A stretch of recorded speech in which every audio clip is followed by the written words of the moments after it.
Hello అండి, నా పేరు doctor Karunakar. I'm consultant physician and diabetologist at Srikara hospitals, LB Nagar branch.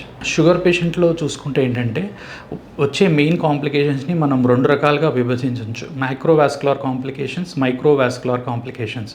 Microvascular complications అంటే పెద్ద పెద్ద రక్తనాళాల్లో వచ్చే ప్రాబ్లమ్స్. పెద్ద పెద్ద రక్తనాళాల్లో వచ్చే ప్రాబ్లమ్స్ ఎక్కడంటే గుండెకి సప్లై చేసే కరోనరీ రక్తనాళాల్లో ప్రాబ్లం వస్తే హార్ట్ అటాక్ వస్తుంది. బ్రెయిన్కి సప్లై చేసే బ్లడ్ వెజల్స్, సెరిబ్రల్ బ్లడ్ వెజల్స్లో వస్తే స్ట్రోక్ వస్తుంది. అవి మైక్రోవాస్కులర్. అండ్ కిడ్నీస్లో కూడా బ్లడ్ వెజల్స్ ఎఫెక్ట్ అవుతాయి. మైక్రోవాస్కులర్ కాంప్లికేషన్స్ అంటే మన పాదాల్లో చిన్న చిన్న రక్త సరఫరా సరిగా జరగకపోవడం, కంటి నరాల్లో రక్త సరఫరా సరిగా జరగకపోవడం వల్ల వచ్చే మైక్రోవాస్కులర్ కాంప్లికేషన్స్. సో హార్ట్ మీద, బ్రెయిన్ మీద మైక్రోవాస్కులర్ కిందికి వస్తుంది. మైక్రోవాస్కులర్ అంటే కళ్ళు కానీ కిడ్నీలు కానీ దెబ్బతింటే మైక్రోవాస్కులర్ కాంప్లికేషన్స్ అంటాం. సో చాలా కేర్ఫుల్గా మనం ప్రీ డయాబెటీస్ స్టేజ్లోనే దాని డయాబెటీస్ మారకుండా ఆపాలి. ఎందుకంటే వన్స్ డయాబెటీస్ వచ్చిన తర్వాత మనం రివర్స్ చేయడం చాలా కష్టం. సో ఖచ్చితంగా కాంప్లికేషన్స్ అనేవి డయాబెటీస్ వచ్చిన తర్వాత 5 ఏళ్ళు, 10 ఏళ్ళు, 15 ఏళ్ళు అలా డయాబెటీస్ కంట్రోల్లో ఉన్నా కూడా ఎప్పుడైతే వయసు పెరుగుతున్న కొద్దీ కాంప్లికేషన్స్ని మనం ఆపలేం. సో డయాబెటీస్ రాకుండా ప్రీ డయాబెటీస్ స్టేజ్లోనే దాన్ని కంప్లీట్గా నివారిస్తే మంచిది. 60 ఇయర్స్ పైబడిన వాళ్ళు చాలా కేర్ఫుల్గా ఉండాల్సి ఉంటుంది.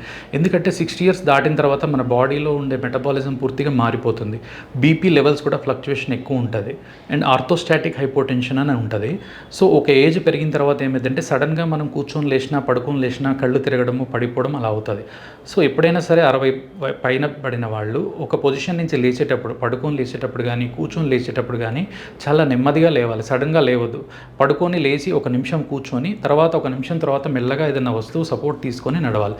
లేదంటే కళ్ళు తిరిగి కింద పడిపోవడం వల్ల ఆల్రెడీ 60 ఇయర్స్ దాటిన వాళ్ళు ఎముకలు బలహీనంగా ఉంటాయి.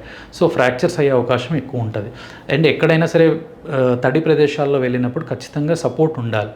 ఎందుకంటే ఒకసారి వాళ్ళు తొంటి ఎముక ఫ్రాక్చర్స్ కానీ అలా ఫేస్ చేస్తే చాలా కష్టంగా ఉంటుంది. So prevention is better than cure అంటారు కదా. డైట్ వచ్చేసి వాళ్ళు 60 ఇయర్స్ దాటిన వాళ్ళు ఈజీగా డైజెస్ట్ అయ్యే ఫుడ్ తీసుకోవాల్సి ఉంటుంది. మసాలాలు, కారం కంప్లీట్గా అవాయిడ్ చేస్తే మంచిది. సో ఆకుకూరలు, ఫ్రూట్స్ ఎక్కువ ఉండే తీసుకోవాలి. అండ్ డ్రై ఫ్రూట్స్ కూడా తీసుకోవచ్చు. వాళ్ళు షుగర్ ఉన్నా కూడా రోజు ఈవినింగ్ టైం ఒక 2-3 డ్రై ఫ్రూట్స్ తీసుకోవచ్చు. దాంట్లో ప్రాబ్లం ఉండదు. అండ్ కాల్షియం సప్లిమెంట్స్ ఫీమేల్స్ అయితే 50 దాటిన తర్వాత ఖచ్చితంగా వాళ్ళకి హార్మోనల్ ఇష్యూస్ ఉంటాయి కాబట్టి ప్రొజెస్ట్రాన్, ఈస్ట్రోజన్ లెవెల్స్ తగ్గిపోతాయి 50 ఇయర్స్ దాటిన తర్వాత. సో కాల్షియం మెటబాలిజంలో తేడా ఉంటుంది. ఖచ్చితంగా 50 ఇయర్స్ దాటిన మహిళలు ఖచ్చితంగా ప్రతిరోజు కాల్షియం ట్యాబ్లెట్ అనేది వేసుకోవాల్సిందే. డాక్టర్ సలహాతో ఒకసారి మొదలుపెట్టి కంటిన్యూగా వాడితే మంచిది. లేకపోతే ఫ్రాక్చర్ ఛాన్సెస్ ఎక్కువ ఉంటాయి వాళ్ళకి.